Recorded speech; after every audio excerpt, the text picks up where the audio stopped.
Selamat sore Waalaikumsalam warahmatullahi wabarakatuh. bagi teman-teman semua yang sudah bergabung. Mudah-mudahan suara saya bisa didengar dengan baik. Oke, kita sore ini akan memulai satu topik seminar, webinar yang berjudul Skripsi Siapa Takut. Webinar ini diadakan oleh SLAA, Smart Learning and Business Acumen Academy.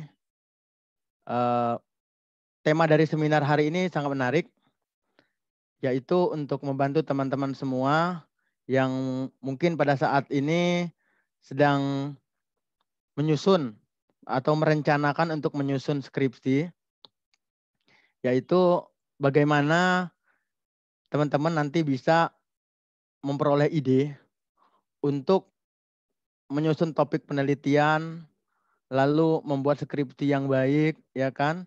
Serta juga bagaimana menentukan metode penelitian apa yang kira-kira tepat untuk skripsi teman-teman semua. Seminar hari ini kita akan kedatangan seorang tamu pembicara yang luar biasa, yaitu Bapak Donan Alananto Iskandar, PhD kandidat. Beliau pada saat ini adalah seorang researcher, lecturer, juga PhD kandidat dari University Utara Malaysia. Sebelum kita memulai webinar, ada baiknya saya akan membacakan sekilas CV dari Bapak Donan Alananto Iskandar. Bapak Donan Alananto Iskandar menyelesaikan S1 di Fakultas Ekonomi Manajemen Universitas Andalas Padang.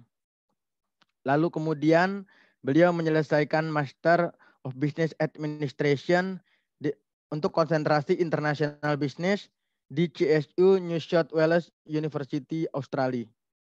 Beliau juga menyelesaikan Magister Ilmu Komunikasi di Universitas Profesor Dr. Mustopo Beragama. Lalu saat ini beliau sedang dalam proses penyelesaian S3 untuk konsentrasi International Business di University Utara Malaysia.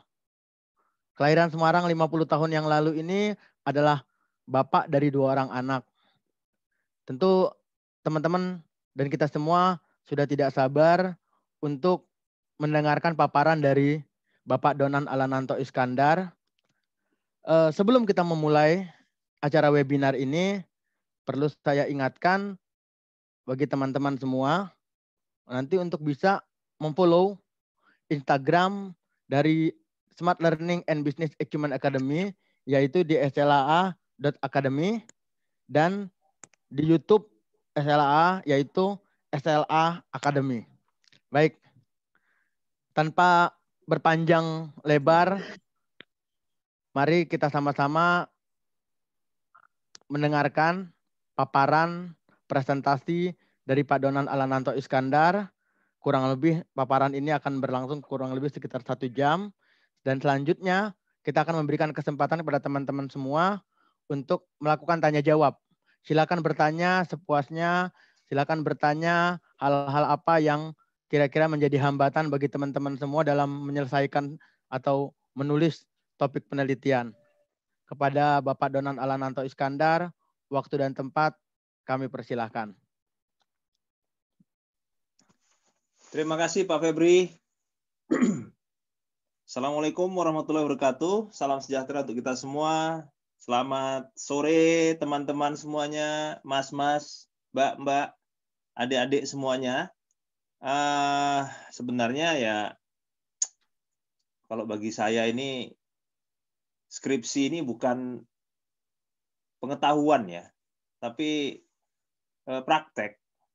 Jadi kalau menggunakan webinar sebagai sarana untuk skripsi ini nggak pas. Tapi saya akan memberikan motivasi bagi adik-adik, mbak mas, mbak-mbak, teman-teman semuanya agar tidak perlu takut dengan yang namanya skripsi. Ya, barangkali judulnya kalau dibilang provokatif mungkin agak lebay ya kalau kata anak sekarang. Tapi judulnya mungkin bisa dikatakan menggelitik gitu lah. Menggelitik. Takut. Kenapa takut? Ya. Nah, sebelumnya saya mohon izin untuk share screen.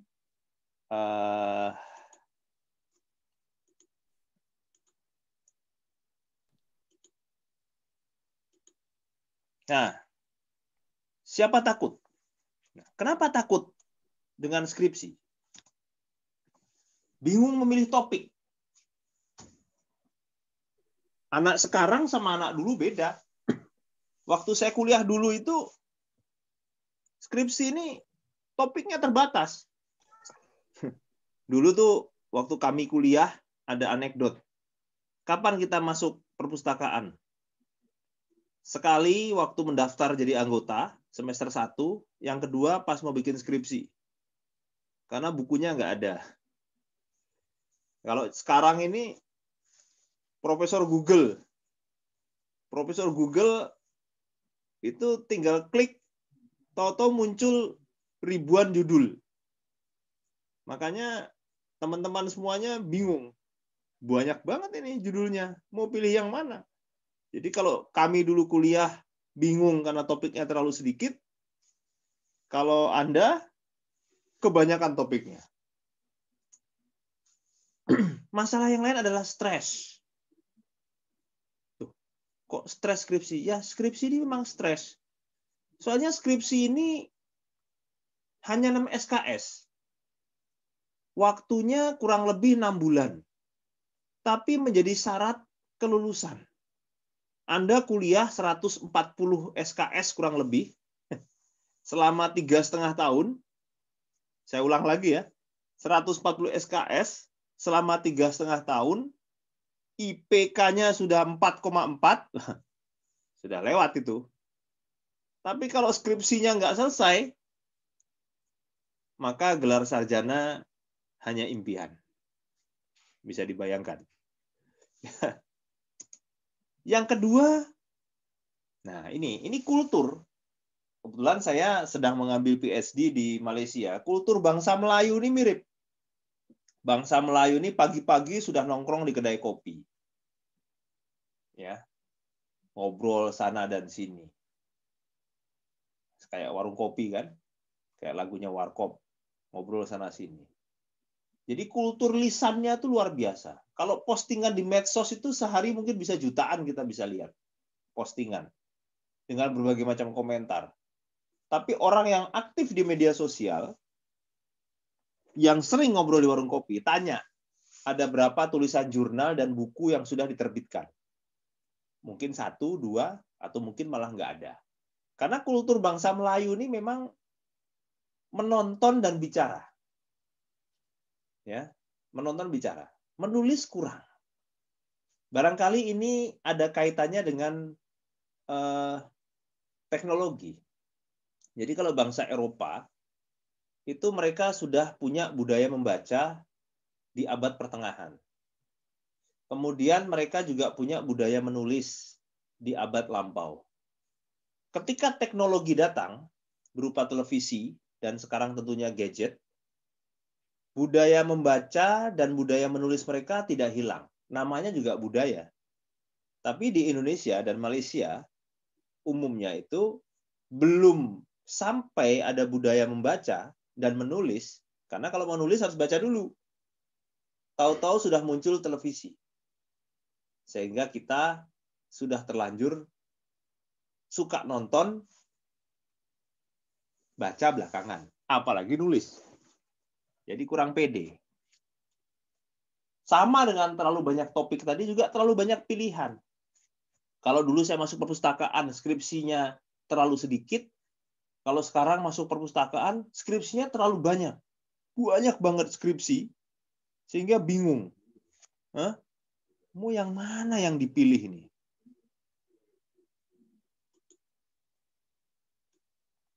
Berikutnya,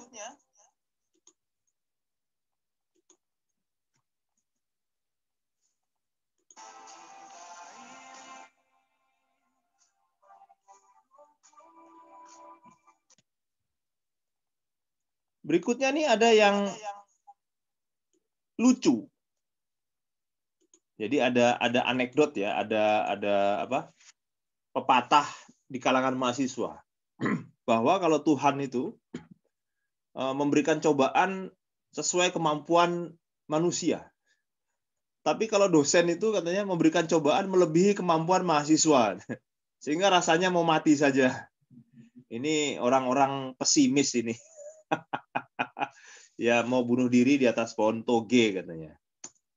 Nah, oleh karena itu kami di sini mencoba untuk memberikan solusi sehingga setelah pasca webinar teman-teman, adik-adik, mbak-mbak, mas-mas semuanya sudah memiliki banyak ide-ide cemerlang.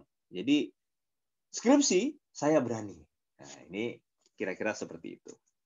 Nah, skripsi bukanlah hal yang perlu ditakutkan, dihindari, dan dibenci.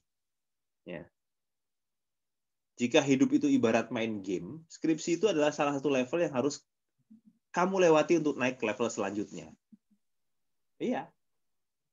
Ya, Anda kalau main game, itu kadang-kadang kan penasaran ya. Level 1, sampai nggak tidur sampai pagi. Kalau belum menang, nggak mau berhenti. Karena Anda penasaran untuk melihat yang kedua. Untuk main level kedua. Itu sama. Jadi skripsi itu biasa aja lah. Salah satu syarat untuk tamat kuliah. Jadi nikmatin saja. 4 aspek penting dalam skripsi itu ada.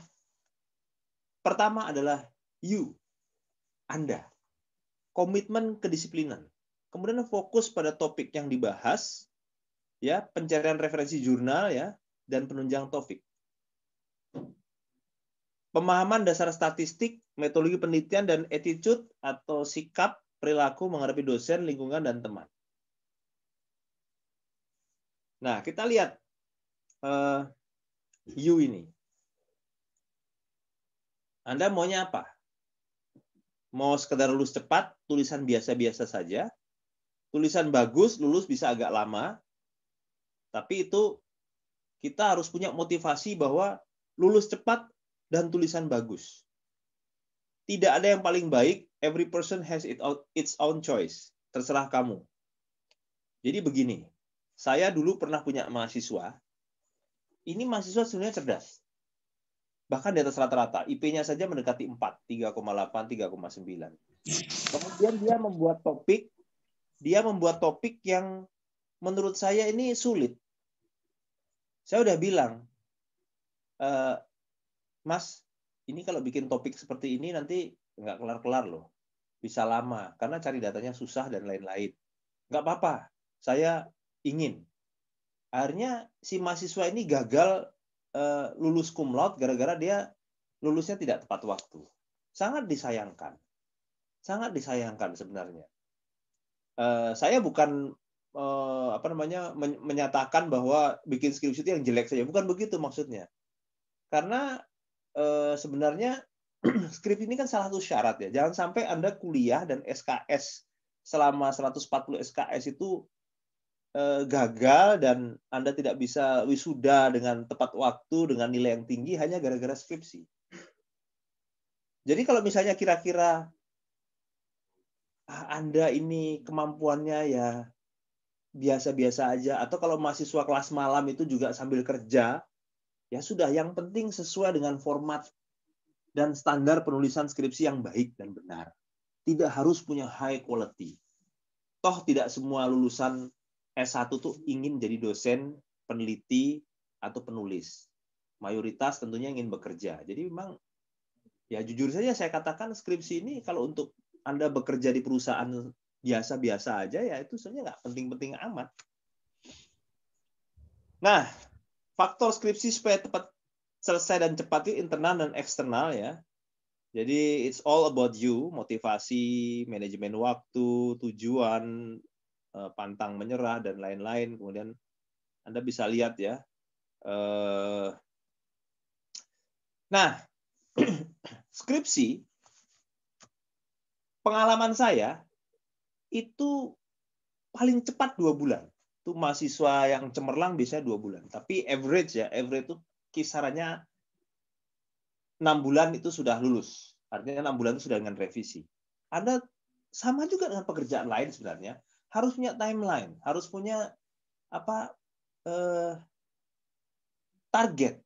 Misalnya bulan pertama ini Anda nyari topik. Ya. Kemudian cari sumber sebanyak mungkin, bikin latar belakang, bimbingan rutin dan revisi. Bahkan beberapa mahasiswa saya belum bikin skripsi sudah sering bimbingan. Jadi kasarnya itu sudah curi start. Biasanya skripsi di bulan Februari sampai Agustus misalnya. Ketika liburan bulan Januari, itu beberapa mahasiswa menemuin saya. Pak, saya ingin Bapak jadi bimbingan saya, jadi pembimbing saya. Kemudian kira-kira topik apa yang menarik, Pak?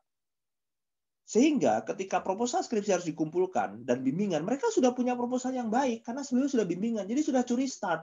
Dan ini bukan suatu hal yang ilegal kok. Bukan suatu hal yang ilegal. Kajian pustaka, pengembangan hipotesis, metode penelitian. Nah, ini kalau kajian pustaka barangkali bukan masalah yang besar ya. Zaman sekarang, kalau zaman dulu memang cari buku susah. Kalau zaman sekarang Google bisa copy paste lah. Nah, ini metode penelitian ini. Banyak sekali mahasiswa saya yang gaptek tidak bisa mengolah data dengan aplikasi statistik. Yang herannya itu 26 jam dalam sehari mereka megang gadget. 8 hari seminggu, 26 jam sehari megang gadget.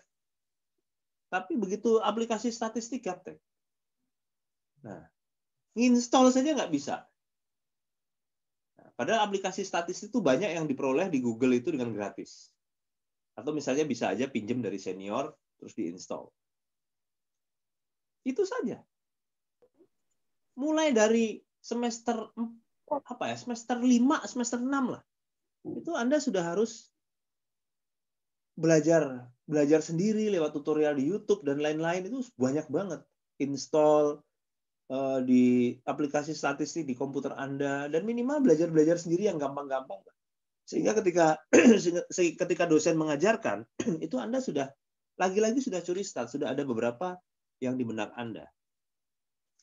Nah, kemudian yang keempat dan kelima, mungkin saya tidak akan panjang kali lebar di sini, karena kalau bagi mahasiswa yang belum mengerjakan skripsi tidak terlalu paham lah ini 4 dan 5 ini, kecuali Anda sudah mengerjakan. Tapi yang bulan 6 ini, kadang-kadang mahasiswa tidak tepat waktu, bukan karena skripsinya tidak selesai, tapi lalai mengurus administrasi. Lalai.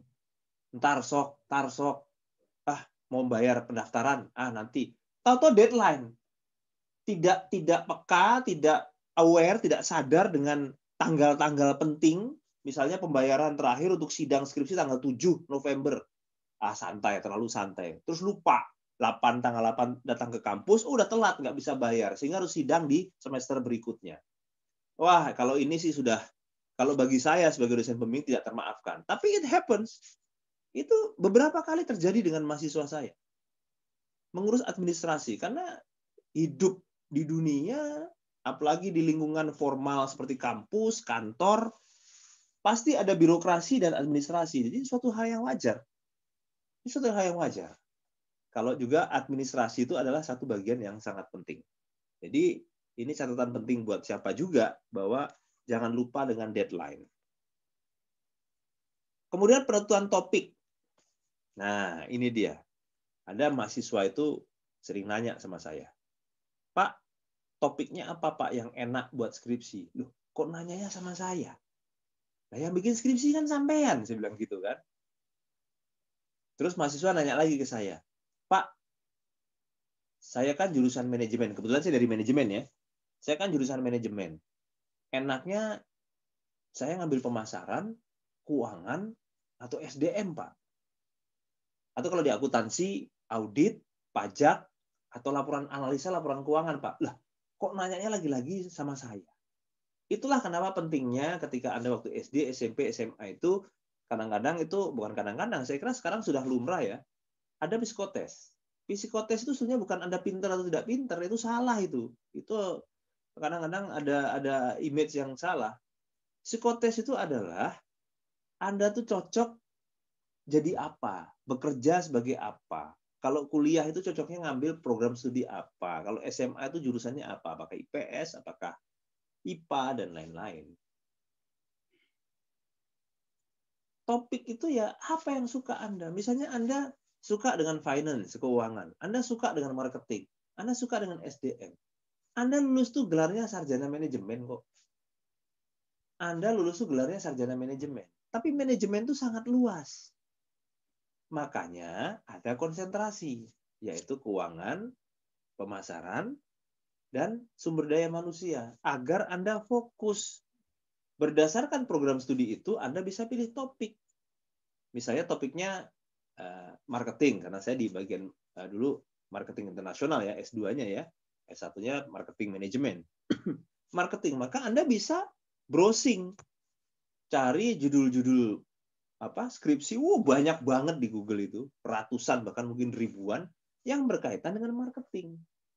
Datangi pembimbing Anda, bawa 5-10 judul. 5-10 jurnal. Anda download dari Google, Anda lihat. Pak, ini ada beberapa judul marketing yang saya suka, Pak. Kira-kira yang bagus mana? Itu kalau saya dosen pembimbing suka banget itu. Berarti ini mahasiswa siap. Jangan terus mahasiswa datang, saya nanya lagi. Pak, topiknya bagusnya apa? Lah, kalau menurut kamu apa? Nggak tahu, Pak. Terserah ilahi saja. Ini pasrah banget mahasiswa. Kalau gitu nanti kamu lulusnya terserah ilahi aja. Bisa 5 tahun, bisa 6 tahun, bisa 8 tahun, bisa nggak lulus. Gitu. Mudah. Ya. Jadi apa yang Anda suka? Itu sudah kayaknya apa ya, dari zaman saya kuliah sampai sekarang ini sama kok. Kalau mahasiswa yang mudah bergaul, yang pintar bicara, biasanya sukanya ngambil marketing. Kalau mahasiswa yang cenderung pendiam, hitung-hitungan kuantitatifnya, kuliah matematikanya, statistik, akuntansi kuat, bagus nilainya, suka ngambil keuangan. Nggak ada yang jelek, tidak ada yang bagus, lebih bagus dan lebih jelek di antara dua itu. Semuanya sama bagus. Itu bakat yang sudah diberikan ilahi kepada Anda semua. Jadi, pilihlah apa yang Anda suka. Makanya suka ini saya berikan tanda yang tebal. Dan fokus. Jadi marketing, jangan mencoba, saya pengen yang macam-macam, Pak. Macam-macam. Dokter itu kalau yang mahal bayarnya yang spesialis. Bukan yang dokter umum. Dokter umum itu bisa mengobati segala macam penyakit, bayarnya murah. Dokter spesialis fokus, bedah jantung, lebih mahal lagi. Kira-kira seperti itu. Nah, inilah yang saya katakan tadi. Kalau Anda datang mempersulit pekerjaan dosen, apalagi dosennya sibuk, profesor, doktor, Pak Dekan, Bu Dekan, Pak Kaprodi, salah-salah jadi seperti ini.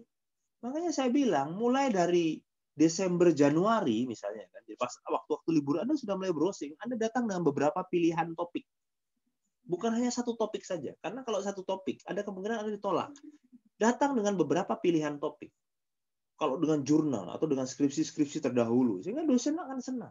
Ini mahasiswa serius ini. Sudah bikin persiapan sebelumnya. Kira-kira seperti itu. Apalagi kalau Anda punya gagasan. Ya seperti mahasiswa yang saya ceritakan tadi. Cuman sayangnya lulusnya nggak tepat waktu aja. Tapi dia sudah datang dengan gagasan. Dan gagasannya termasuk orisinil. Saya bilang seperti ini. Mas, ini kalau gagasan yang orisinil itu untuk kuliah PhD biasanya. Untuk kuliah doktor. Kalau untuk mahasiswa S1 tuh belum saatnya. Untuk mahasiswa S1 tuh Anda carilah banyak topik. Terus nanti Anda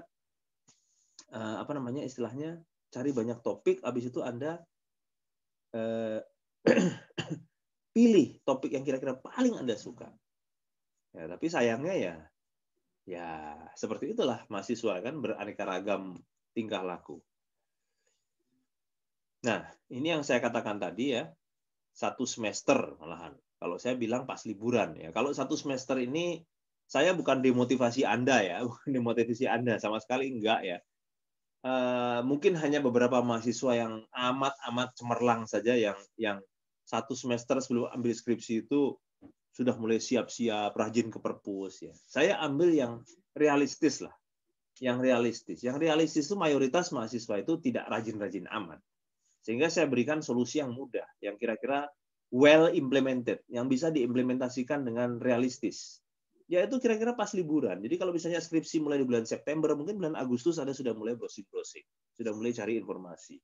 Kalau misalnya skripsi mulai di bulan Februari, barangkali Januari, Desember, Januari Anda sudah mulai konsultasi dengan calon dosen pembimbing. Nah, ini lebih realistis ya. Nah, bab 1 sebenarnya adalah bab yang paling sulit. Pengalaman saya ketika S1, S2, S3, bab 1 itu memang yang paling sulit. Karena bab 1 itu adalah akar, bab 1 itu adalah fondasi dari semua bab. Jadi ketika Anda bab 1 sudah di-approve, bab 2, bab 3, bab 4, bab 5 itu sebenarnya hanya masalah waktu saja. Selamat. Anda sudah mulai menulis latar belakang. Nah, artikel utama ini Google saya coret. Saya coret ini bukan berarti Anda tidak boleh Google, tapi sebenarnya ada mesin pencari dan situs khusus mencari referensi yang lebih bagus. Nah, sebenarnya ini saya sengaja tidak tidak nulis di sini karena tidak terlalu etis. Sebenarnya ada situs-situs gelap ya. Situs gelap ini apa sih, Pak? Situs gelap ini buku bajakan. Jadi ada situs yang Anda bisa download jurnal-jurnal dan buku-buku e-book yang tidak resmi. Makanya saya tidak ditulis di sini situsnya. Mungkin saya akan tulis situsnya di Instagram ya, di follow Instagram itu kira-kira beberapa situs yang bisa Anda browse ya. Nah, biasanya situs itu untuk mendapatkan buku atau jurnalnya secara lengkap, itu Anda harus paste ya, harus copy dan pastenya doi. Doi itu apa sih? Doi ini yang misalnya ini ada jurnal ya, ada jurnal ya. Kemudian jurnal itu nanti biasanya ada doi. Doi ini di sini. Nah, ini ada doi. Bisa lihat di situ. Nah, doi itu adalah digital object identifier. Kalau barang itu seperti barcode. Seperti barcode. Jadi tiap-tiap barcode itu pasti barangnya berbeda. Barcode susu ultra kemasan dengan barcode misalnya botol minuman mineral ya, itu pasti beda. Jadi digital object identifier itu pasti berbeda tiap tulisan. Ini nggak mungkin sama. Nah, ini nanti di copy yang doi, ORG dan seterusnya itu nomornya itu terus dipaste di situs gelap itu nanti akan keluar buku atau jurnalnya. Nah, dari buku dan jurnal itu Anda bisa melakukan riset atau copy paste atau mungkin inspiring ya, terinspirasi judul itu dari jurnal-jurnal. Nah, sebenarnya tidak beretika walaupun tidak haram. Saya dulu kebetulan waktu di Malaysia itu salah seorang pejabat Malaysia itu dikomplain oleh Bill Gates. Dikomplain oleh Bill Gates, katanya di Malaysia itu banyak program bajakan. Terus pejabat Malaysia itu diam saja, tidak menjawab. Begitu Bill Gates-nya pulang ke Amerika, apa komentar pejabat Malaysia ini? Beruntunglah ada program bajakan, ada buku bajakan. Kalau tidak ada program bajakan, nggak ada buku bajakan, maka rakyat Malaysia akan makin bodoh. Karena mereka tidak mampu beli program asli dan tidak mampu beli buku asli. Maka biar sajalah program bajakan dan buku bajakan atau sekarang situs bajakan itu berseliweran kemana-mana. Sehingga rakyat mahasiswa saya, Anda yang ya mohon maaf ya, yang kantongnya kurang tebel itu tidak harus bayar mahal kan gitu. Kita manfaatkanlah untuk kebaikan. Tapi memang tidak etis kalau saya tulis di sini. Nanti kita bisa tulis di materi akan dikirimkan atau di Instagram saja.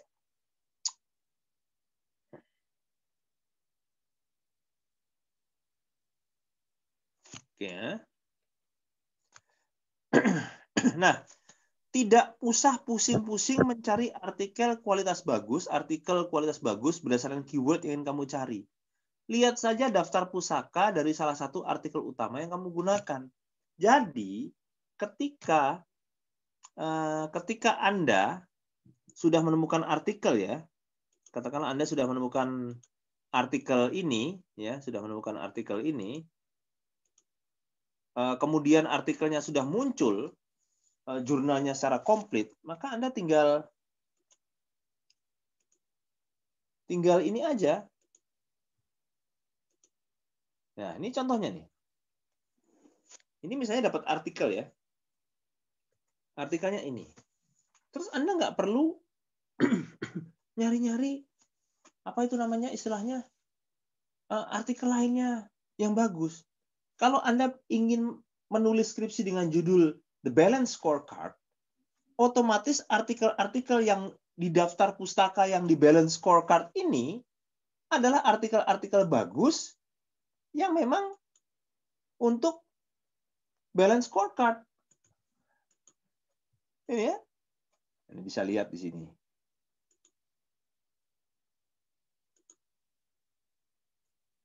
Nah, misalnya ini Anda pilih. Atau Anda mau pilih yang ini. Atau Anda mau pilih yang ini. Ini sudah bagus. Jadi ngapain yang lain? Kita pilih. Nggak perlu kan? Kira-kira seperti itu. Ya, saya kira bisa dipahami ya. Lanjut. Nah, ini ada hal lain ya. Mahasiswa saya sering komentar. Pak, saya sudah ketemu jurnal, Pak. Tapi lupa saya simpan di mana. Nah, ini. Saya sudah mendownload 10-20 jurnal bagus. E-book bagus. Tapi saya lupa. Biasanya jurnal atau e-book bajakan ketika di-download yang keluar tuh angka. 576 sekian, 475 sekian, atau kode-kode A, B, C, J, L, K, R, kayak gitu. Jadi begitu Anda download, Anda save, wah, terus lupa. Di mana simpennya ya? Sebaiknya Anda sudah mulai mengorganisir diri Anda dengan baik. Anda buat satu folder khusus, kemudian supaya gampang mencarinya, Anda kasih nama. Judul, nama terakhir penulis, tahun, itu wajib itu. Kenapa tahun wajib? Karena saya sebagai dosen pembimbing itu mewajibkan Anda untuk mencari artikel jurnal itu maksimal 5 tahun. 5 tahun maksimal. Kalau buku boleh 10 tahun. Kalau jurnal 5 tahun. Sebab kalau di atas 5 tahun sudah obsolete, sudah usang. Sudah apa ya? Jurnalnya sudah ketinggalan zaman, ilmunya sudah tidak update lagi. Makanya tahun itu penting. Kalau kira-kira sekarang tahun 2020, Anda mau bikin skripsi tahun depan, karena Februari mulai, maka mulai dari sekarang Anda harus mencari jurnal tahun 2016 yang paling tua. Saya ulang lagi, ya, bold and underline ya. Kalau sekarang tahun 2020 akan segera berakhir, insya Allah, maka mulai dari sekarang, kalau Anda mau bikin skripsi, Anda sudah harus mencari e-book atau jurnal di tahun 2016. Kalau buku ya barangkali tahun 2011. Jangan 2015, karena tahun depan sudah 2021. Nah, kemudian, ini tadi ya, ada mahasiswa yang sudah selesai skripsinya. Skripsinya sudah selesai, terus tinggal mau saya tanda tangani. Tak tunggu. Lama sekali gitu. Ternyata menulis daftar pustakanya itu masih manual. Diketik satu-satu. Pengarangnya Sugianto, tahun 2017, penerbitnya ini, namanya itu, judul artikel. Lama. Udah nggak zaman itu. Anak zaman now. Itu yang saya heran. Anak zaman now gadget dipegang 25 jam sehari, 8 hari seminggu. Tapi ngetik daftar pustaka manual, nggak kelar-kelar. Ada programnya, namanya Mendeley. Bahkan Mendeley itu canggih, bukan saking canggihnya, sebetulnya programnya biasa aja. Satu hal yang membuat mudah Mendeley itu adalah dia memiliki beberapa format. Biasanya kalau di Indonesia, format daftar pustaka itu mengikuti American Psychological Association. Jadi asosiasi psikolog Amerika. Daftar pustakanya menurut format itu. Nanti Mendeley Anda tinggal klik saja formatnya menurut format apa style. Tulisannya APA, apa, what, apa style. Nanti begitu Anda sudah selesai Anda klik, itu langsung muncul daftar pustakanya secara otomatis. Nah, yang kedua, daftar pustaka juga bisa dibikin via Microsoft Word secara otomatis juga. Jadi Mendeley gabung dengan Microsoft Word. Termasuk penomoran halaman. Ada mahasiswa itu, sudah selesai skripsinya, tunggu-tunggu nggak kelar-kelar sampai telat. Bukan karena skripsinya nggak selesai. Karena masalah teknis sepele, seperti membuat daftar isi, daftar tabel, daftar pustaka, manual. Itu melelahkan. Sedikit, sepele, tapi melelahkan. Maka gunakanlah tutorial di YouTube. Sekarang banyak banget. Beruntunglah Anda. Saya kalau hidup di zaman sekarang kali ya, waduh enak sekali bisa belajar banyak hal tanpa harus kursus. Dulu saya tuh harus kursus, nggak punya duit kursus, akhirnya nggak jadi kursus. Kalau sekarang kursus di YouTube saja, Ruang Guru, dan lain-lain. Ya, nah ini teknis penyimpanan file ya, supaya Anda tahu mana yang terakhir. Nah, ini gaya sendiri ya. Bab 1 fix banget, fix banget, wis ini terakhir. Ini gaya Surabaya ya kan. Wes ini terakhir, atau bab 1 6 Februari, 13 Februari, 28 Februari. Berarti 6 Februari itu adalah revisi tanggal 6. 13 revisi tanggal 13 Februari. 28 Februari revisi tanggal 28 Februari. Ya, style Anda lah, terserah mau yang mana ya. Jadi nggak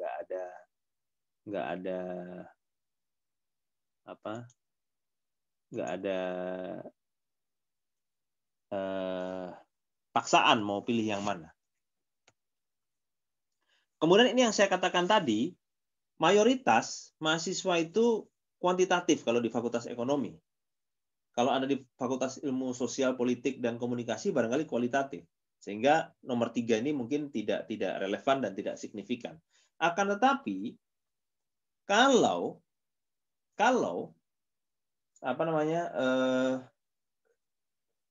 Anda skripsinya kuantitatif, lagi-lagi mulai dari semester 5 lah, Anda atau semester 6, Anda sudah harus belajar aplikasi statistik yang sederhana dulu aja lah, SPSS lah.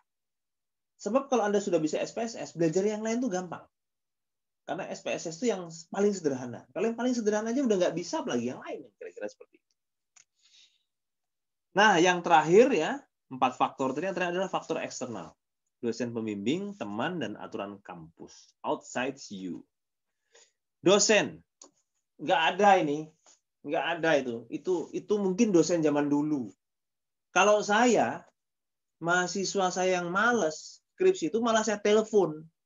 Saya WA, saya kejar-kejar. Malah beberapa mahasiswa sih memblok saya. Kurang ajar itu. Saya kejar-kejar. Kamu mana nih bimbingannya? Revisiannya? Mana? Kalau mahasiswa yang rajin tuh seneng kalau saya yang bimbing. Karena saya kejar-kejar, saya push terus. Tapi kalau mahasiswa yang malas, ketemu saya seperti ketemu setan. Ketemu setan. Udah ketakutan. Nggak ada itu. Skripsi nggak kunjung selesai itu karena mahasiswanya, bukan karena dosen. Kalau dosen sekarang, saya berani jamin lah. Dosen zaman sekarang tuh udah nggak zaman lagi mempersulit mahasiswa. Kami akan dengan sangat senang hati jika Anda rajin, jika Anda cepat selesai skripsinya. Hanya kadang-kadang namanya kita orang timur, bukan orang bule ya, itu ada etika. Nah, ini yang kurang di anak-anak zaman now. Yaitu dosen juga manusia, punya perasaan, dosen juga sibuk, dia juga punya keluarga, punya pekerjaan. Maka tolonglah ya misalnya WhatsApp nggak dibales. Jadi jangan langsung Anda patah semangat. Barangkali mungkin dosennya lagi sibuk, atau mungkin lagi sakit, atau lagi anak keluarganya lagi sakit, atau ada yang meninggal, atau mungkin HP-nya lagi rusak. Kalau saya dulu bikin skripsi, itu nggak ada handphone. Bener-bener saya tongkrongin. Dosen itu saya tongkrongin. Lagi ngajar di kelas, saya tongkrongin di luar kelas. Atau kalau dosen lagi nggak ngajar, saya tongkrongin di ruangannya. Begitu dia datang, langsung saya, Pak. Dan hubungi pada waktu jam kerja. Jangan jam 3 pagi WA. Jam 12 malam WA. Idealnya WhatsApp itu ya dari jam 8 pagi sampai jam 8 malam lah, idealnya lah ya. Kecuali kalau dosennya memang bilang boleh, saya bisa dihubungi kapan saja. Tapi kalau misalnya dosennya tidak mengatakan apapun, maka ya waktu-waktu yang ideal itu ya jam 8 pagi sampai jam 8 malam atau jam 8 pagi sampai jam 5 sore, kira-kira seperti itu. Kecuali jika memang Anda mau bikin appointment, misalnya Anda mau appointment mau bertemu jam 8 pagi, nggak apa-apa Anda subuh-subuh. Pak, nanti kita jadi nggak Pak? Nggak masalah gitu kan. Karena misalnya rumah Anda di Bogor, kampus di Jakarta, kan kasihan udah jauh-jauh datang, terus dosennya nggak datang. Makanya boleh aja Anda subuh. Ya, gunakan bahasa formal ya kan. Mayoritas mahasiswa sudah bagus sih bahasanya. Ya kadang-kadang lupa, saya maklum lah. Kadang-kadang lupa, maklum ya. Bahasa alainya keluar. Tapi kalau saya sih nggak terlalu ambil pusing selama bukan kata-kata yang jorok dan kata-kata yang kasar. Kalau cuma bahasa-bahasa anak zaman now ya. Kadang-kadang saya berterima kasih sehingga koleksi bahasa alay saya meningkat. Oke, komunikasi di email, subjek jangan sampai kosong, salam pembuka, kasih tahu nama siapa. Nah, ini terutama bagi mahasiswa yang namanya pasaran. Mahasiswa namanya pasaran. Namanya misalnya Evi, maaf nih ya, Novi, Febri. Saya Febri, Pak. Bimbingan Bapak. Bingung saya. Nama Febri banyak ini. Asal lahir di bulan Februari namanya Febri. Lahir bulan November namanya Novi. Lahir di bulan Oktober namanya Okta. Nah ini gimana yang mana nih? Sebutkan dengan jelas. Pak, nama saya Febriansyah.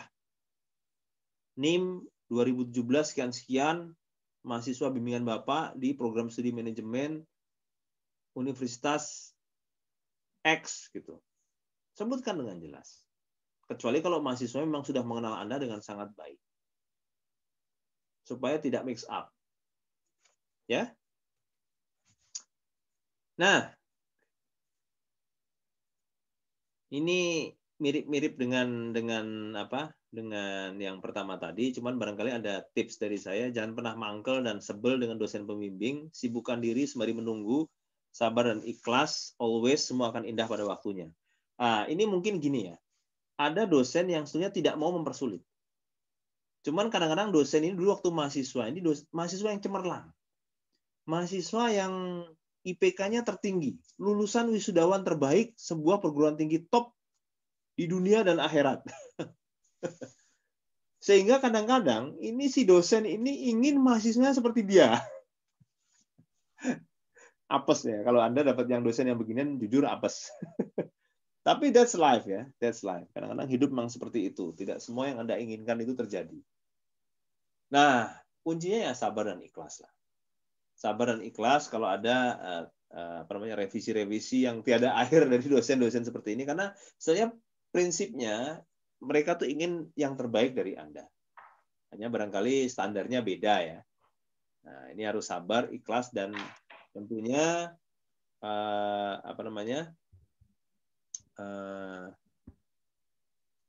kalau yang terakhir itu doa. Ya kan, doa.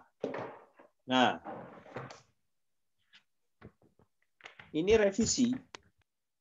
Nah, ini jam 12.30 selesai bimbingan, 12.31 langsung revisi. Semangat selalu. Memang nggak sulit. Tapi memang saya akuin ya, saya juga lagi bimbingan disertasi. Kalau bisa tiap hari saya lihat disertasi saya. Kalau udah sehari saya malas lihat, hari kedua, hari ketiga makin delay. Ya, tunda sampai akhirnya saya malas sendiri. Dan memulai lagi itu sulit. Sulit mulai lagi tuh. Memotivasi lagi tuh susah. Nah, masalahnya saya sudah dewasa aja. Waktu saya masih mahasiswa ya setengah mampus itu. Kemudian barangkali ada aturan kampus yang berhubungan dengan tes bahasa Inggris seperti TOEFL atau IELTS. Barangkali saya tidak akan banyak bicara soal tips karena bukan kompetensi saya di bahasa Inggris. Tapi yang jelas ya jangan sampai lagi-lagi Anda tidak bisa sidang karena skripsinya bertele-tele, skripsi nggak selesai, kemudian TOEFL-nya rendah banget. Toh di kampus di Indonesia tidak ada yang minta TOEFL tinggi-tinggi kan, karena kita berbahasa Indonesia bukan Inggris. Biasanya kisarannya 450, 475 atau 500 maksimal. Itu suatu angka yang realistis ya. Kemudian teman, Nah, ini teman juga jadi faktor. Memang sedikit sekali kasusnya, tapi ada beberapa mahasiswa saya yang salah milih teman. Mahasiswa yang tadinya baik, mahasiswa yang tadinya rajin, mahasiswa yang tadinya pintar, tapi ketika dia terus kuliah pada semester-semester berikutnya salah milih teman, teman yang suka nongkrong saja di warung, nongkrong di kafe, nongkrong di kantin, akhirnya jadi ikut-ikutan. Nah, ketika sadar, sudah ketinggalan. Teman-teman yang lain sudah wisuda, dia extend. Dia harus memperpanjang lagi masa studinya. Sayang banget. Ya, hura-hura SMA oke lah. Tapi pas mahasiswa, saya kira, apalagi mahasiswa semester terakhir, sudah bukan saatnya lagi. HP, jauh-jauh. Kecuali kalau Anda memang ingin cari data dari HP. Medsos kalau bisa di off semuanya. Saya udah nggak punya medsos lagi kecuali WhatsApp. Facebook sudah lama tidak aktif. Twitter sudah lama tidak aktif. Instagram pakai Instagramnya SLA sajalah. Ya, karena mengganggu sekali. Ini bukan yang terjadi bukan hanya pada mahasiswa.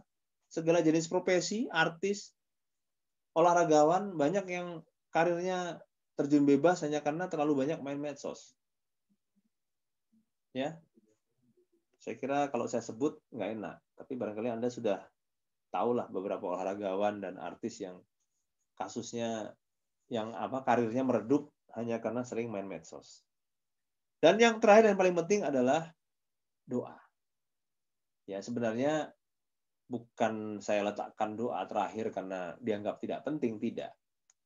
Ya, tapi memang idealnya begitu. Kita berusaha. Setelah usaha kita maksimal, kita berdoa dan minta restu dari ini restu dari orang tua. Saya punya pengalaman, tapi hanya 1 kali mahasiswa. Ada satu mahasiswa saya IP 3,8 di sebuah perguruan tinggi top di Jakarta. Inisialnya K, namanya K.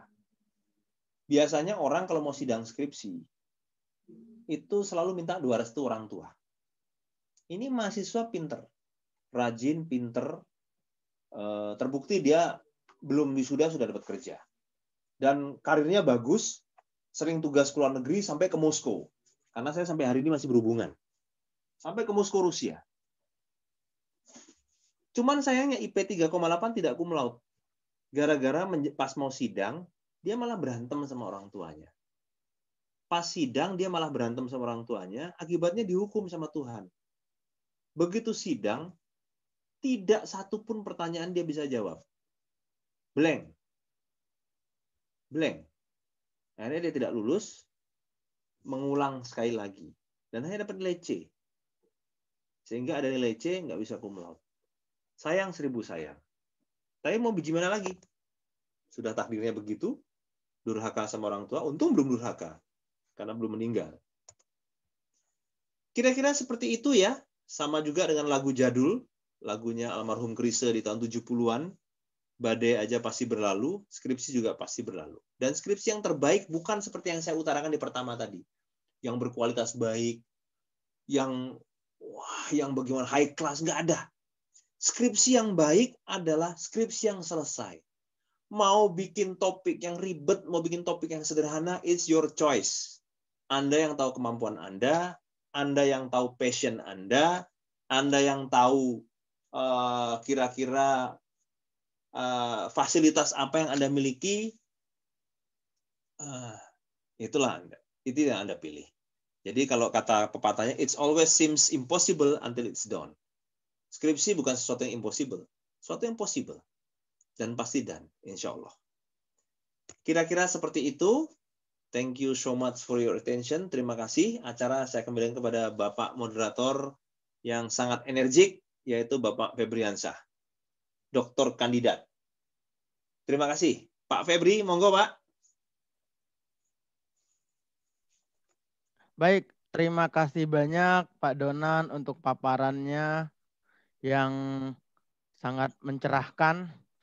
Ini teman-teman sudah banyak yang bertanya ini Pak di time list chat saya. Ini sudah ada kurang lebih sekitar 8 pertanyaan Pak. Satu persatu sambil nanti teman-teman yang lain yang ingin bertanya bisa langsung menuliskan nama dan pertanyaan lalu kemudian sampaikan di chat. Mudah-mudahan waktu kita masih cukup untuk menjawab semua pertanyaan dari teman-teman. Ada pertanyaan pertama Pak dari Rido Wahyuda. Pertanyaannya adalah, bagaimana cara menulis latar belakang yang bagus dan struktur dalam latar belakang apa saja Pak? Saya masih di tahap outline, tapi masih mentok di latar belakang. Menurut saya, latar belakang saya masih acak-acakan. Terima kasih. Silakan Pak. Terima kasih Mas Rido. Aduh, ini pertanyaan yang bagus ya. Saya kok malah sampai lupa saya mau ngomong masalah latar belakang ini. Terima kasih Mas Rido pertanyaannya ya. Saya sampai lupa ya membahas soal latar belakang. Harusnya tadi saya bahas sedikit. Latar belakang yang bagus adalah sebentar, saya mau tanya dulu, Mas Rido ini kuantitatif atau kualitatif? Silakan Mas Rido dijawab. Apakah skripnya kuantitatif? Ya? Saya pengembangan, Mbak. Pengembangan. Maksud pengembangannya apa? Anda kuantitatif maksudnya pada angka-angka hitung-hitungan statistik atau kualitatif tidak ada angka-angka atau hitung-hitungan? Kuantitatif, Pak, kuantitatif. Kuantitatif ya. Oke ya. Terima kasih.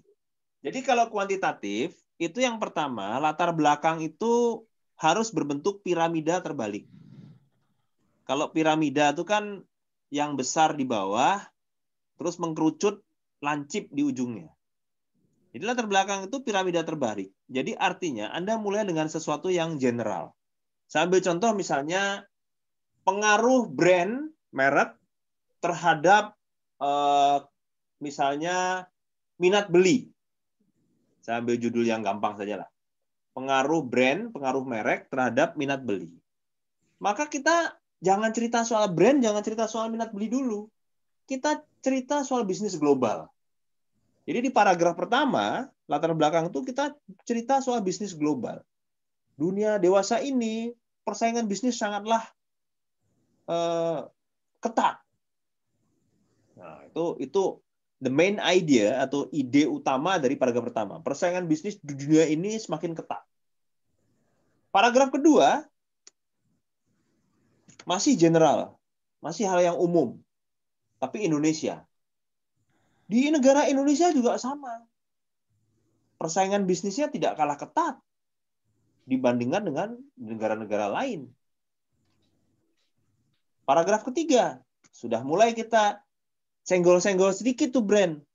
Oleh karena itu, ketika kita mau jualan, kita mau memasarkan produk, kita harus memilih produk yang dikenal. Udah mulai senggol-senggol dikit tuh. Memilih produk yang dikenal. Paragraf keempat, bagaimana produk itu bisa dikenal? Maka harus ada pembeda. Apa pembedanya? Harus punya brand. Masuklah barang tuh kan. Nah, ada brand, kemudian Anda mulailah bilang tuh, kegunaan dari brand adalah ini, menarik minat beli. Nah, untuk skripsi kuantitatif, itu ada dua pilihan, Mas Rido ya. Yang pertama, jika data-data statistiknya sudah lengkap, maka tidak perlu prasurvei. Saya ulang lagi ya. Jika sudah ada data-data yang mendukung bahwa memang ada teori yang membuktikan bahwa merek itu memang menarik minat beli. Itu ada statistik yang membuktikan, apakah ada dapat dari Google, apakah ada dapat dari Badan Pusat Statistik, itu terserah lah. Tapi jika tidak ada data statistik, maka Anda harus bikin prasurvei. Saya ulang lagi, Anda harus bikin prasurvei, bukan questionnaire. Beda ya, bukan questionnaire, tapi prasurvei.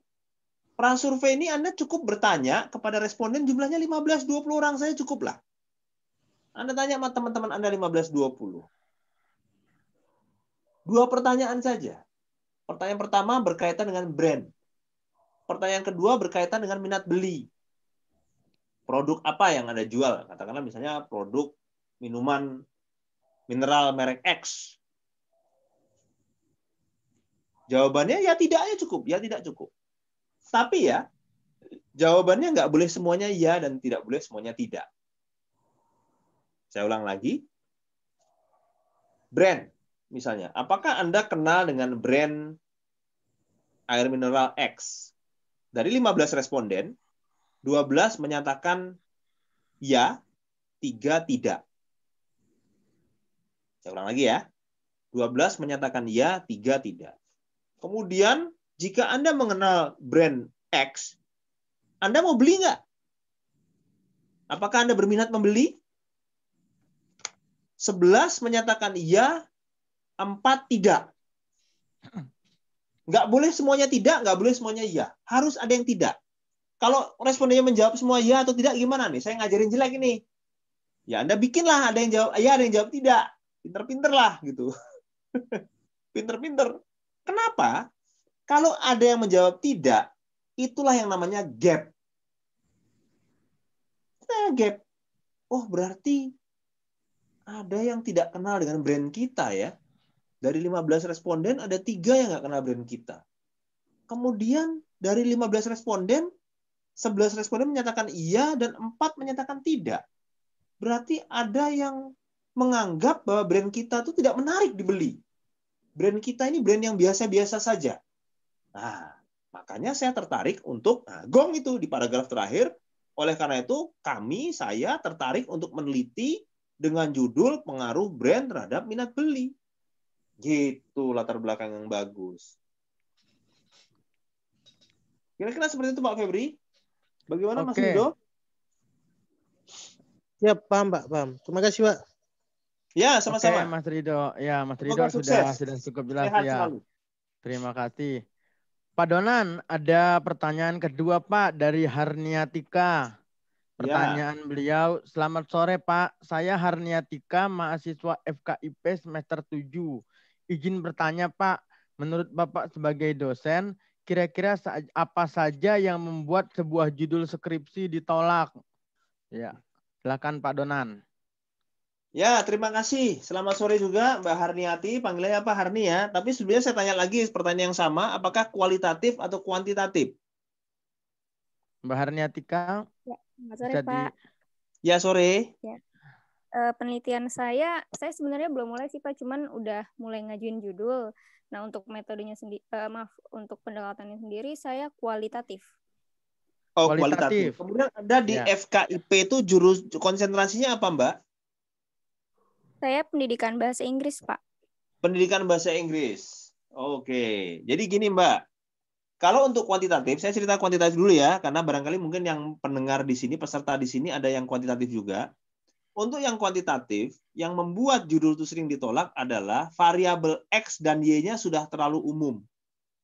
Sudah terlalu umum. Sudah terlampau banyak. Kalau saya bilang sampah. Jangan bilang kata-kata sampah ini kata-kata kasar. Enggak.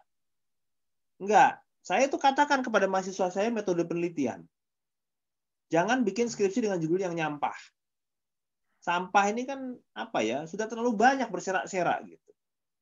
Zaman dulu barangkali judul skripsi yang sama itu masih diizinkan sama dosen. Kenapa? Karena cari informasi susah. Tapi kalau zaman sekarang, kalau untuk kuantitatif, kita harus punya namanya legacy. Harus punya namanya apa ya? Uniqueness. Ada sesuatu yang tidak dimiliki sama skripsi lain. Misalnya kita melihat pengaruh variabel X1, X2, X3, dan Y. Terus kita dapat judul X1 dari tempat lain, nggak apa-apa kita taruh X1. X2 dari tempat lain, nggak apa-apa taruh X2. Y, nggak apa-apa kita taruh Y. Sama persis dengan materi artikel yang kita dapat dari tempat lain. Tapi X3-nya kita cari yang baru. Kita cari yang baru.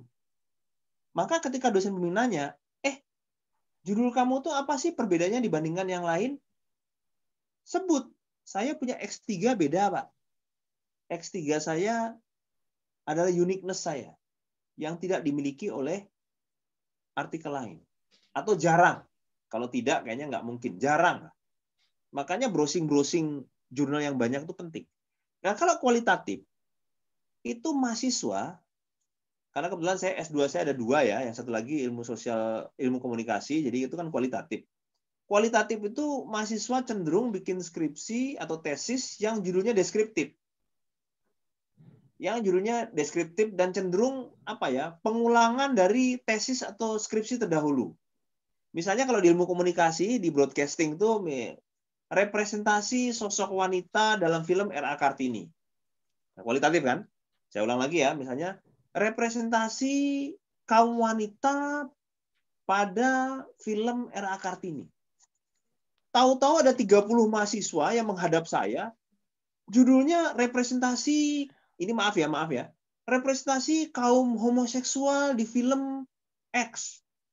Terus representasi sosok pahlawan nasional di film Cut Nyak Din. Terus yang judul keempat, representasi tokoh pahlawan nasional di film kemarin sang pencerah Kiai Haji Ahmad Dahlan. Kemudian representasi sosok pahlawan nasional dalam film Jenderal Sudirman. Saya nggak perlu lihat sampai 30, Mbak. Baru 5 aja udah mau muntah rasanya. Maaf kalau pakai kata-kata ini ya.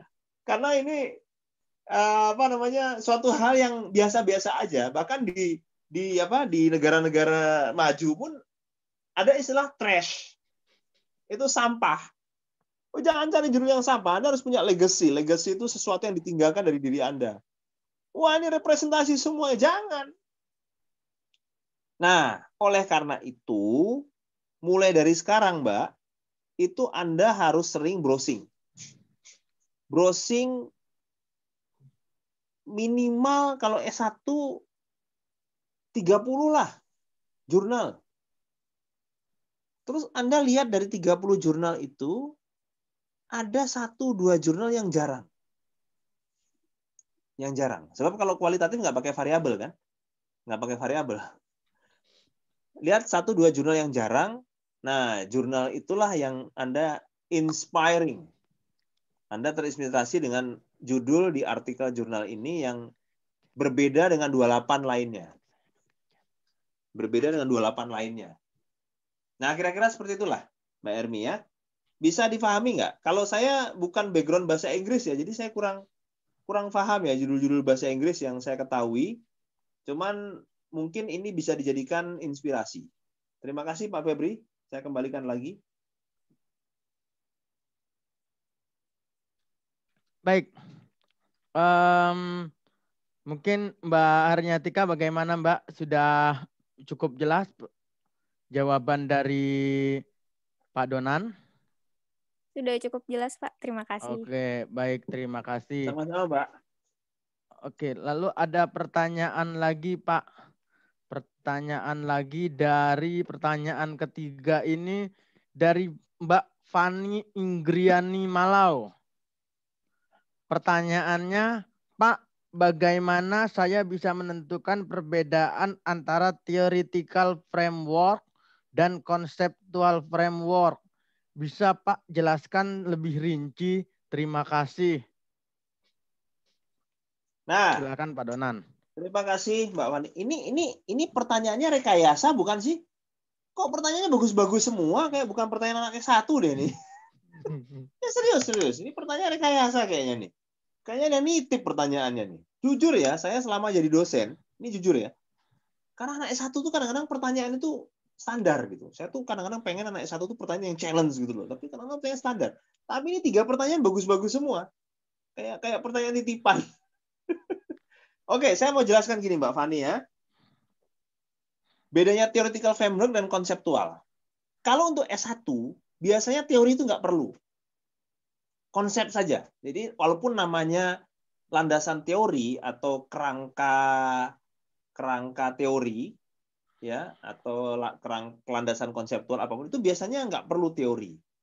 Cukup konsep saja. Konsep itu apa sih? Konsep itu yang yang biasa ada kata-kata definisi. Itu konsep. Konsep. Kalau teori itu lebih umum. Teori itu misalnya teori resonance action. Ya, grand theory. Teori itu gini.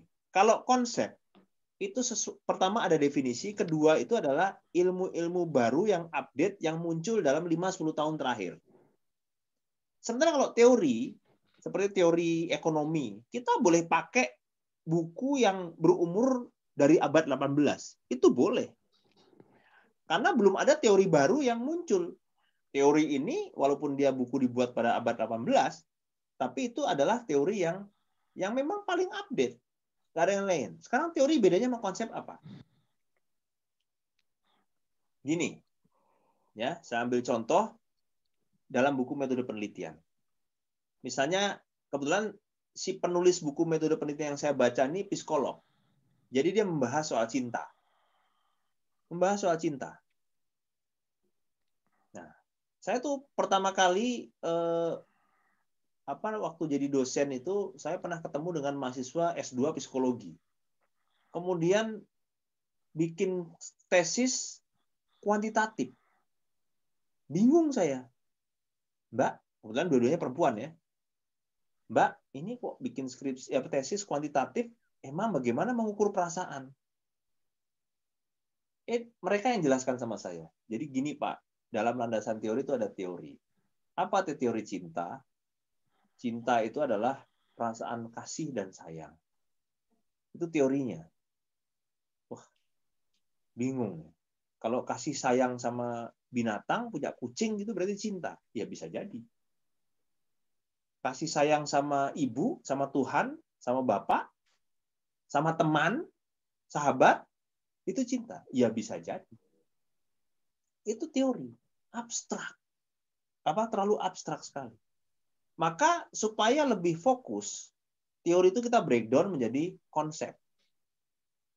Ya. Misalnya definisi cinta itu adalah perasaan kasih sayang terhadap seseorang, sehingga ketika kita bertemu dengan seseorang itu, jantung kita menjadi berdegup lebih kencang. Nah, Pak Febri ngerti banget itu. Nah. Kemudian keringat dingin, lidah terasa keluh, ya kan?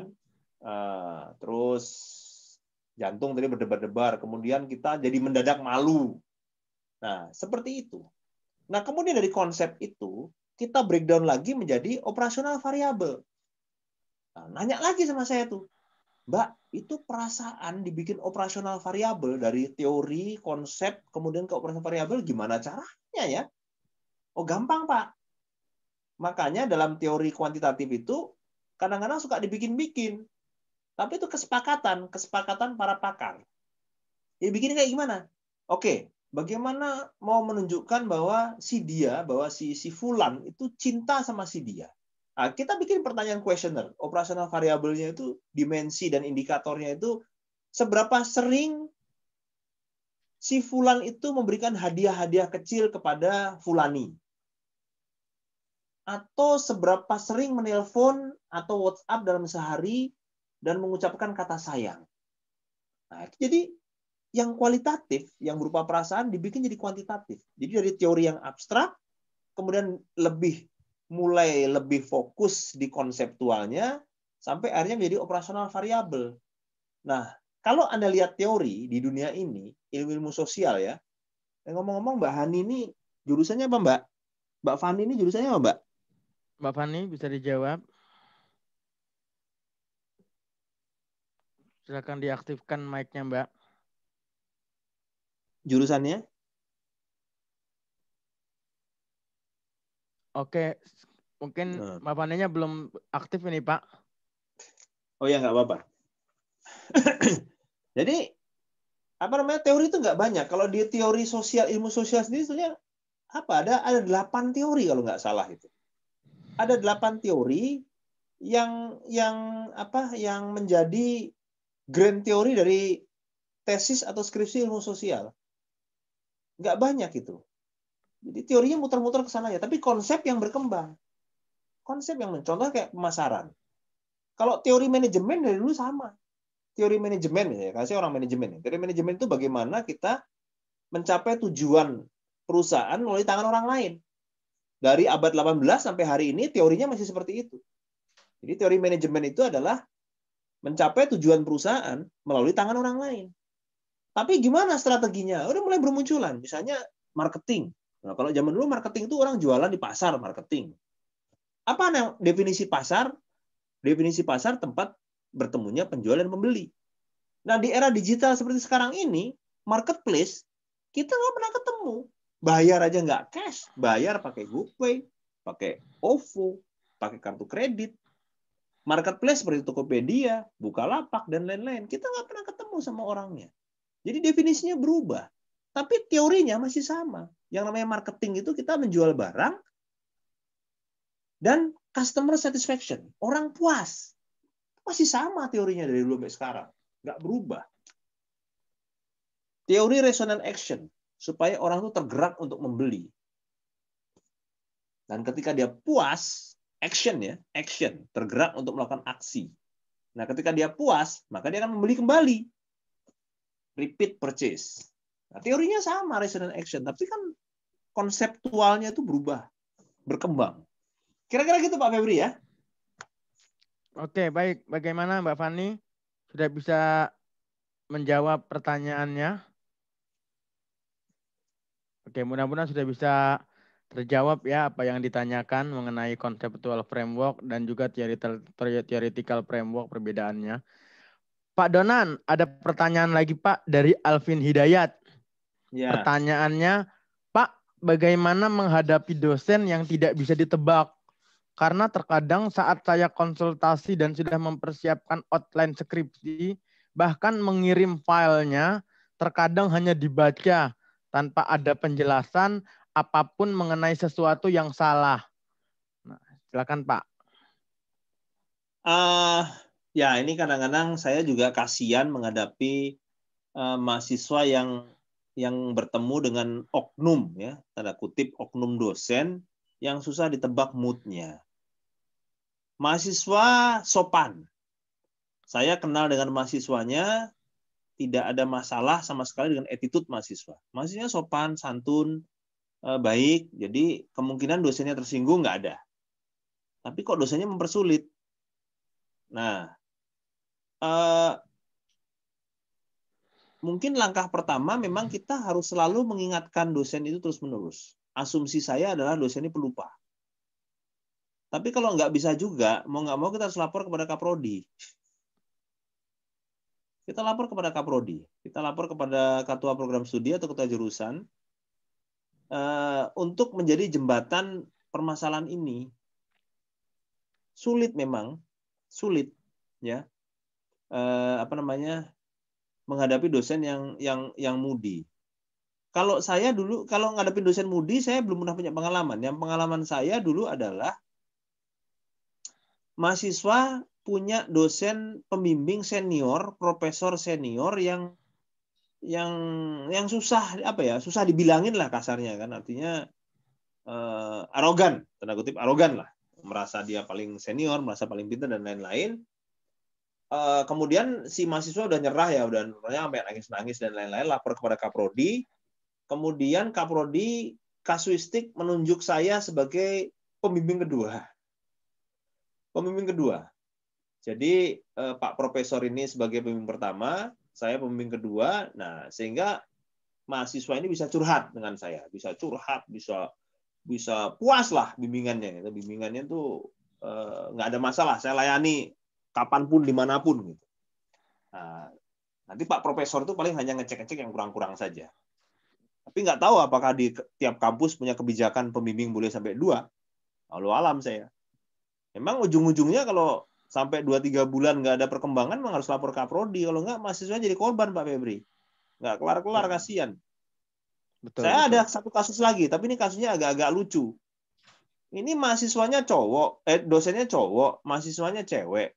Ini kayaknya dosennya suka sama mahasiswinya ini. Jadi dilama-lamain malahan. Wah, kalau udah gitu susah. Lu nggak ada solusinya kalau udah gitu. Solusinya nikahin aja. Pasti sudah tidak profesional ya Pak ya? Ya itu udah nggak profesional. Itu nikahin aja pasti cepet gitu. Besok selesai skripsi. Luar biasa Pak Donan. Baik Pak. Mas Alvin ya. Baik. Ya tentunya berdoa terakhir. Ada lagi pertanyaan Pak dari Yunira Fajrin Aidun Nisa Pak. Ya, di Yunira ini masih mahasiswa semester 5. Pertanyaannya, kata kakak-kakak tingkat saya, kalau buat skripsi itu harus yang unik, Pak. Nah, bagaimana cara untuk menentukan topik skripsi yang unik tersebut? Mohon penjelasannya. Terima kasih. Mbak Yunira, fakultas apa? Prodi apa?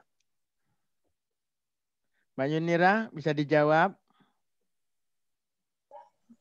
Pertanian Bapak agroteknologi. Pertanian Wah, agroteknologi. Ya. iya. Mbak, kalau eksakta, itu malah lebih mudah mencari judul yang unik, Mbak. Makanya orang eksakta itu lebih banyak doktornya ketimbang yang sosial. Kalau misalnya kayak manajemen kayak saya, marketing ya kan, marketing internasional, ujung-ujungnya kita pasti bicara soal perilaku konsumen, merek, brand, muter-muter tuh ke situ-situ aja. Sehingga ketika saya ngambil S3 itu bolak-balik sampai 10 kali ganti judul saya. Ini kurang unik, kurang unik, kurang unik. Tapi kalau eksakta, saya kebetulan punya teman di IPB dulu. Di IPB, dia itu jurusannya, saya lupa, tapi dia waktu itu skripsinya meneliti tentang padi.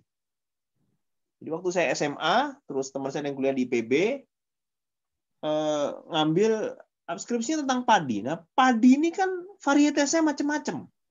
Ada Cianjur, ada Rajo Lele, ada ini, ada itu, ada itu. Kemudian kalau padi udah banyak, tanaman lain nggak ada. Buah misalnya, hortikultura, tanaman keras, buah. Misalnya meneliti tentang mangga Indramayu, dibandingkan dengan mana lagi, dibandingkan dengan harum manis, dan lain-lain. Itu kata teman saya loh, kalau saya kan tidak terlalu kompeten di bidang pertanian ya. Tapi memang kalau eksakta itu lebih mudah mencari judul yang unik. Makanya senior Anda bilang judul yang unik karena Anda eksakta, Mbak. Tadi judulnya apa? Prodinya apa? Pertanian apa, Mbak? Agroteknologi, Pak. Agroteknologi, apalagi agroteknologi. Kalau saya cara orang awam, misalnya kita menggunakan teknologi A supaya hasil panennya lebih melimpah. Gunakan teknologi B, teknologi C, D, E, F, dan lain-lain. Atau kombinasi. Tapi ada tapinya Mbak ya. Kalau memang benar-benar sudah mentok, artinya Anda sudah mencoba judul A sampai Z, udah ada semua. Uniqueness-nya nggak ada.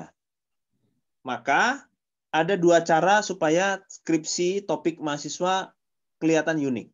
Yang pertama adalah analisis analisis data yang digunakan. Variabel yang digunakan sama, tapi metode analisa datanya yang digunakan berbeda. Nah, misalnya sama-sama judulnya branding, merek. Tapi kalau yang ini pakai regresi berganda, saya pakai intervening. Kalau yang lain pakai intervening, saya pakai moderating. Ya kan? Pakai moderating. Kalau misalnya Anda ternyata intervening, regresi berganda, moderating sudah banyak juga yang pakai. Maka studinya atau objek penelitiannya yang kita ganti. Misalnya objek penelitiannya di perusahaan manufaktur. Kita ganti objek penelitiannya di perusahaan jasa. Jasa sudah ada, kita ganti di perusahaan misalnya consumer goods, produk konsumen, dan lain-lain. Mudah-mudahan bisa membantu Mbak Yunira ya, agroteknologi. Tapi menurut saya kalau ini mudah sih. Contohnya kayak COVID ya, kayak COVID ini. Orang-orang farmasi sekarang meneliti COVID itu ada berbagai macam komentar itu. Vaksin aja udah ada yang komentar A, B, C, D, E. Obat A, B, C, D, E. Cara pencegahan, cara penyebaran virus, dan lain-lain. Udah puluhan itu. Dan semuanya sesuatu yang baru. Kalau orang ekonomi apa? Paling-paling gimana jual obat sama jual vaksin. Itu doang, muter-muter ke situ-situ aja. Nggak ada yang baru. Gimana Mbak Yunira? Iya Pak, sudah dipahami Pak. Terima kasih. Ya, makasih. Ya, sama-sama Mbak.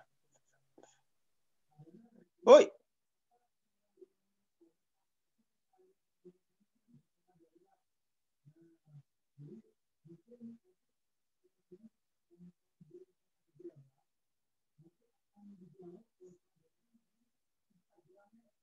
Sebentar Pak Febri, speakernya belum dihidupin.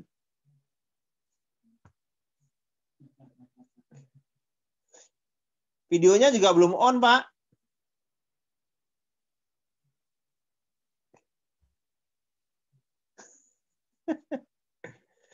Satu pertanyaan lagi masih bisa kok.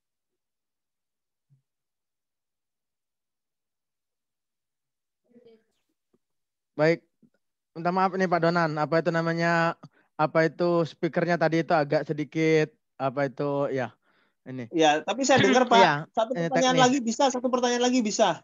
Oke, baik. Ada satu pertanyaan. Ini ada 4 pertanyaan, Pak. Ada 4 sampai 5 pertanyaan. Ini yang belum dijawab, tapi mungkin ini satu pertanyaan saya ambil ini, Pak, untuk Bapak bisa jawab terakhir ini, Pak. Pertanyaan adalah dari Mbak Mutia ini. Ya, Pak, saya mahasiswa Ilkom semester 7 dengan metode penelitian kualitatif. Bagaimana cara mencari keunikan skripsinya, Pak? Karena dengan berbagai faktor komunikasi selalu ada hal-hal baru. Namun bagaimana cara menemukan keunikan tersebut? Karena kadang ketika kita mencari hal yang unik dan tertarik dengan topiknya, mendapatkan jurnalnya agak susah. Silakan, Pak. Nah, aduh, memang sulit ya di Indonesia ini. Jadi ada cerita ya. Saya sebelum cerita ilmu komunikasi, saya mau cerita manajemen dulu. Tahun 2009, itu ada mahasiswa saya di sebuah perguruan tinggi dan lulusan terbaik. Dia itu bikin skripsi soal media sosial. Tahun 2009. Masih ingat betul saya itu.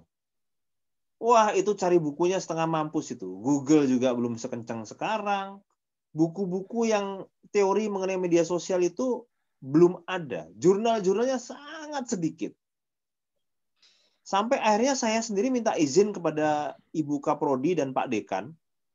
Tolong diizinkan mahasiswa itu nulis soal media sosial dengan segala keterbatasannya. Jadi kalau misalnya skripsinya nggak bagus-bagus amat, harap maklum. Karena memang kalau nggak seperti ini nanti skripsi mahasiswa dalam tanda kutip ya sampah tadi itu. Terlalu banyak yang gitu-gitu aja, biasa-biasa aja semuanya. Biasa-biasa aja semuanya. Ya, kalau zaman saya dulu kuliah itu kalau skripsinya judulnya biasa-biasa sama dosen saya dilempar itu skripsinya itu. Lempar, waduh udah bikin susah-susah cuma dilempar-lempar jadi ya zaman dulu lah ya kan. Saya minta izin. Akhirnya diizinkan. Sehingga apa? Landasan teorinya itu nggak ada teori. Ya ada grand teori lah mengenai marketing sedikit lah ya kan. Buku konseptualnya itu kita ambil dari buku-buku populer. Buku-buku populer itu apa sih maksudnya? Buku-buku yang bukan ditulis oleh para pakar. Buku-buku yang ditulis oleh para praktisi. Bukan pakar akademis. Jadi bukan textbook, bukan buku ajar, tapi buku-buku populer. Seperti ya apa namanya buku-buku mengenai bagaimana bisa menjual barang dengan cepat menggunakan Facebook. Wah, kan buku-buku populer kan judulnya kayak gitu tuh. Kalau buku ajar kan digital marketing. Nah, kalau buku-buku ajar kan gitu judulnya kan. Kita cari buku-buku itu sampai ke Gramedia. Kebetulan si mahasiswi ini anak orang kaya juga sih. Dia sampai ke Gramedia Matraman waktu itu. Nah, dia SMS saya tuh. Pak, saya sudah ketemu buku, Pak. Buku-buku populer mengenai media sosial. Nggak ada buku teks.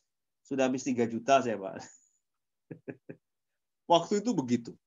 Nah, bagaimana dengan zaman sekarang? Kualitatif sedikit lebih mudah daripada kuantitatif untuk menjadi judul yang unik. Coba cari artikel yang berbahasa Inggris. Nanti saya akan berikan itu nanti link yang bacakan itu tadi itu. Yang berbahasa Inggris, jangan bahasa Indonesia. Kadangkala Indonesia ini agak ketinggalan. Tanpa mengurangi rasa cinta saya sama Indonesia ya. Ketinggalan, maksudnya gini. Ini ilmunya di negara maju kadang-kadang sudah 2-3 tahun yang lalu sudah ada. Di Indonesia belum. Makanya belum ada yang nulis. Maka kita cari jurnal. Jurnal di negara-negara maju. Amerika, Eropa, Jepang, dan lain-lain. Makanya bahasa Inggrisnya harus bagus. Bahasa Inggris ini bukan bahasa plus lagi kok. Mahasiswa zaman sekarang bahasa Inggris ya harus bisa gitu. Harus bisa. Cari artikel yang berbeda. Jadi keywords-nya itu English. In English, not in Indonesia. In Indonesia terbatas banget. Malah kadang-kadang nggak ada. Mudah-mudahan pasti ketemu.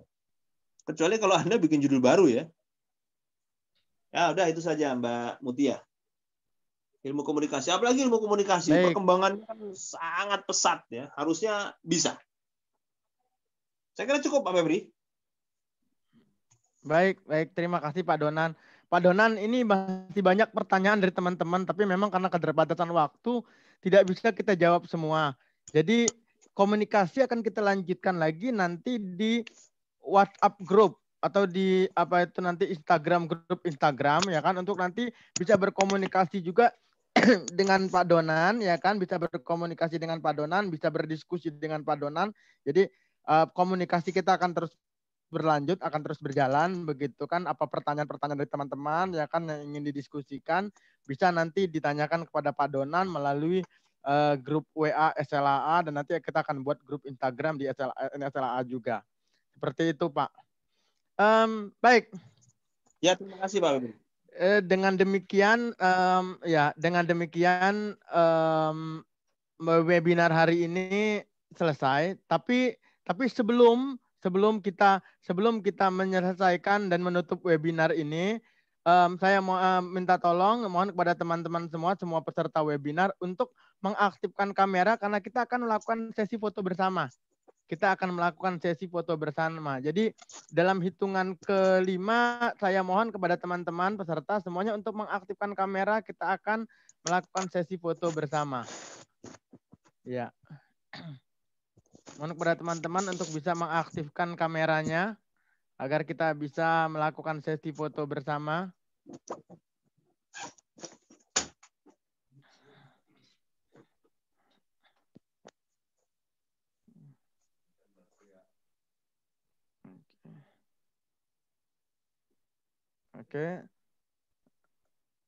Oke, teman-teman bisa tolong diaktifkan kameranya untuk kita bisa melakukan sesi foto bersama.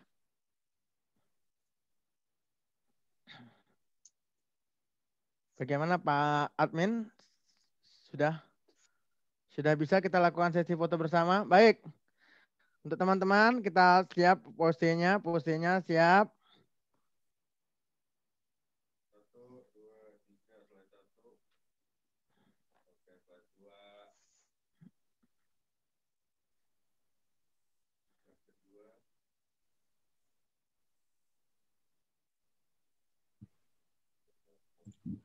Terima kasih, Pak. Mantap.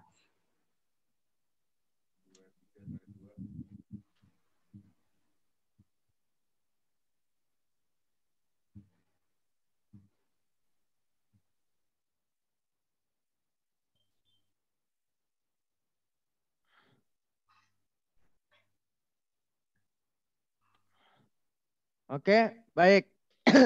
Sebelum kita menutup acara webinar ini, saya akan mengingatkan bagi teman-teman sertifikat nanti bisa teman-teman peroleh ya kan dengan dengan membayar apa itu biaya sertifikat sebesar 25.000 ke rekening OVO ya, SLAA yang nanti akan disampaikan di grup WhatsApp, di WhatsApp grup, di chat ya untuk teman-teman yang membutuhkan sertifikat. Lalu kemudian teman-teman juga bisa memfollow Instagram SLAA di @slaa.academy serta di YouTube SLAA, yaitu YouTube-nya itu SLA Academy, untuk selalu update ya mengenai berita-berita, perkembangan terbaru, lalu event-event yang akan dilaksanakan oleh SLAA ke depannya. Terima kasih banyak untuk atensi dan perhatian teman-teman semua. Terima kasih juga untuk Pak Donan Alananto Iskandar yang sudah memberikan pencerahan pada sore hari ini. Mudah-mudahan Pak Febri. acara ini memberi manfaat bagi kita semua. Lalu kemudian bisa memberikan tambahan semangat untuk teman-teman yang saat ini sedang dalam proses ya dalam proses menyusun skripsi tugas akhir. Baik, dengan mengucap alhamdulillahirabbil alamin, syukur kepada Tuhan Yang Maha Esa, maka acara webinar skripsi Siapa Takut pada sore hari ini kita tutup. Terima kasih. Selamat sore. Assalamualaikum warahmatullahi wabarakatuh. Waalaikumsalam. Terima kasih. Waalaikumsalam warahmatullahi wabarakatuh. Terima kasih Bapak. Sama-sama.